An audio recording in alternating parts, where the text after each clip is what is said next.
Doctor صاحب۔ بسم اللہ الرحمن الرحیم، الصلاۃ والسلام علیکہ یا رسول اللہ وعلی آلکہ و اصحابکہ یا حبیب اللہ۔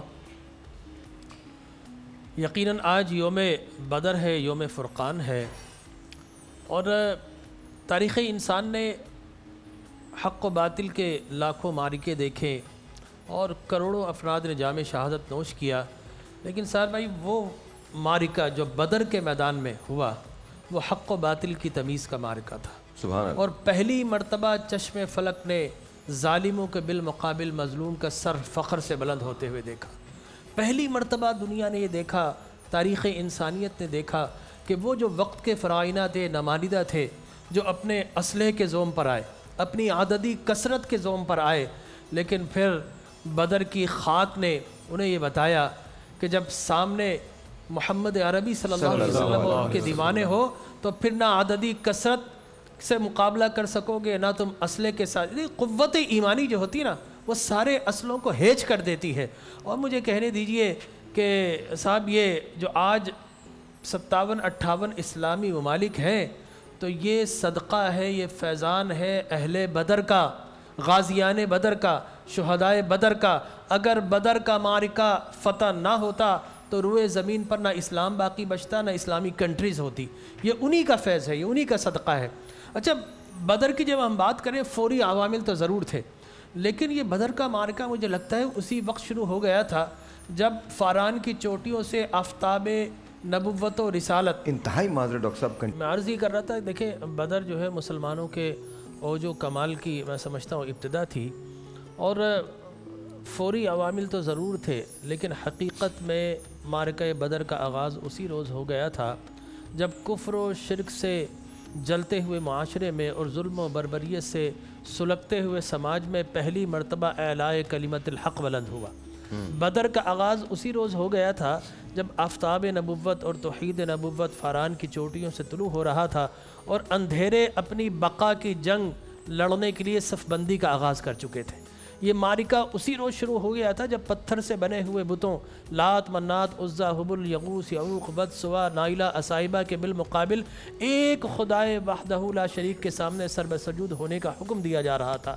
اور یہ معرکہ اسی روز شروع ہو گیا تھا جب میخانہ عرفان کے متوالوں اور شمع توحید کے پروانوں کو برننگ کولز پر لٹایا جاتا تھا، انہیں پیٹ کے بل لٹا کر تپتے ہوئے ریگزاروں پر ان کی پیٹھ پر بھاری پتھر رکھ دیے جاتے تھے۔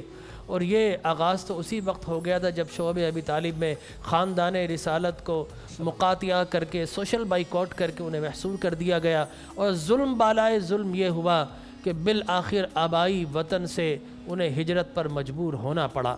اور جب مدینہ منورہ آئے اس کے بعد بھی ان کی تیغ سینہ خون رسالت سے کم میں کسی بجھنے والی نہیں تھی، لہٰذا وہاں پر بھی وہ چھیڑ چھاڑ کرتے تھے، کبھی جانوروں کو ہاک کر لے گئے، کبھی کسی کو ایبڈکٹ کر لیا، کبھی کسی کو ظلم و جبر اور انہیں زخمی کر دیا۔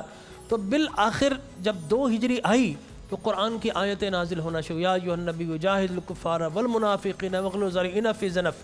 اے رسول مکرم صلی اللہ علیہ وسلم، آپ کے غلاموں کی معقول تعداد جمع ہو گئی، اور حضرت حمزہ اور حضرت عمر اللہ کے 2 شیر یہ کہا کرتے یا رسول اللہ وقت بہت ہو گیا، اب ہمیں اجازت دیجیے، اب بدلہ دیجیے۔ لیکن یہ جو بدر ہے نا، یہاں پر یہ صرف ایک قافلے کو روکنے لیے نکلے تھے، لہٰذا وہ نہتے تھے، بے سر و سامانی کے عالم میں تھا، کوئی ان کے پاس ہتھیار نہیں تھے، 1 یا 2 اونٹ تھی، 1 یا 2 گھوڑے تھے، چند اونٹ تھے، پیدل چل رہے ہیں۔ لیکن سوال یہ پیدا ہوتا ہے انہیں اس نہج پر لایا کس لیے گیا، کیوں؟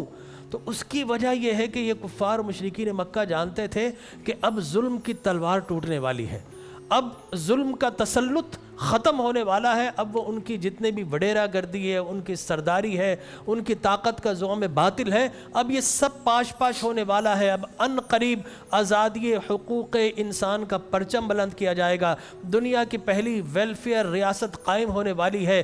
کیسر و کسرا پر بھی نظر طاری تھا کہ اب یقینی طور پر فریڈم آف اسپیچ کی بات ہوگی، فریڈم آف ایکسپریشن کی بات ہوگی، غلاموں کو آزاد کرنے کی بات ہوگی، اب مساوات کی بات ہوگی، ایکویلٹی کی بات ہوگی، خواتین کو حقوق دیے جائیں گے. وہ ڈرتے تھے ان چیزوں سے, اس لیے کہ ان کی طاقت تو یہی تھی نا کہ لوگوں کو دبایا جائے, لوگوں کو جاہل رکھا جائے, لوگوں کو نا آشنا رکھا جائے کہ آزادی کیا ہوتی ہے.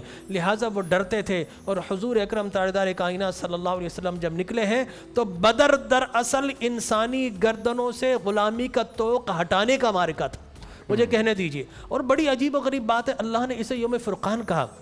ایک لمحے کے لیے ساحر بھائی سوچئے کہ کیا وہاں پر ہم زبان نہ تھے, ایک ہی زبان تھی.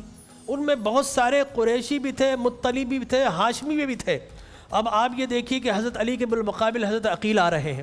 حضور اکرم صلی اللہ علیہ وسلم کے چچا حضور ایک طرف ہے سید المرسلین, اور دوسری طرف حضرت عباس رضی اللہ تعالیٰ عنہ. ایک طرف جو جناب عبیدہ بن حارث ہے, تو دوسری طرف ان کے چچا زاد بھائی, ان کے بیٹے موجود ہیں, عتبہ اور شیبہ موجود ہیں. ایک طرف اگر ابو بکر موجود ہیں تو دوسری طرف عبد الرحمن بن ابی بکر ان کے بیٹے موجود ہیں. ایک طرف حضرت عمر موجود ہیں تو دوسری طرف ان کے ماموں حضرت حشام موجود ہیں. بھائی بھائی سے ٹکرا گیا, کیا وجہ تھی, فرق کیا تھا؟ ان میں ساری قربتیں تھی, اجنبیت کوئی نہیں تھی. اجنبیت تھی تو عقیدے کی تھی, اجنبیت تھی تو ایمان کی تھی. اور یہ یوم فرقان اس لیے کہا گیا, اللہ نے بتا دیا کہ اگر تمہارے بھائی بھی رسول اللہ کے بالمقابل آ جائے تو اس رشتے کو توڑ دیا جائے گا اور غلامی مصطفیٰ کے رشتے کو بلند کر دیا جائے گا. سبحان اللہ. لہٰذا وہ سارے ڈٹ گئے, اور نتیجہ یہ نکلا کہ اللہ تبارک و تعالیٰ نے مسلمانوں کو فتح و نصرت عطا فرمائی. سبحان اللہ.